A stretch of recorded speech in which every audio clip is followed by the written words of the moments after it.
अंडा मोड़ के करीब रक्षा में सवार मेडिकल कॉलेज की तालबा को डाकुओं ने रोककर लूटना चाहा, तो 20 साला निमरा ने मजम्मत की, जिस पर डाकुओं ने फायरिंग कर दी, जिससे नम्रा शदीद जख्मी हो गई। फायरिंग की आवाज सुनकर गश्त पर मामूर पुलिस मौका पर पहुंची और डाकुओं का ताक़ब किया। मुबैना पुलिस मुकाबले में दोनों शदीद जख्मी हुए।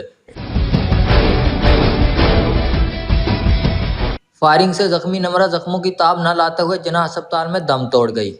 जो एविडेंस हैं, जो बातें करते सुना गया है, तो ये क्लियर है कि पुलिस की गोली है कि किस तरीके से अंधाधुंध गोलियां चलाना, आवाम को नहीं देखना कौन आ रहा है कौन जा रहा है, तो ये तमाम मामला क्लियर होना चाहिए। इस वाक़े की गैर जानिबदारी पूरी तहकीकात किया जाए और हमें इंसाफ फराहम किया जाए।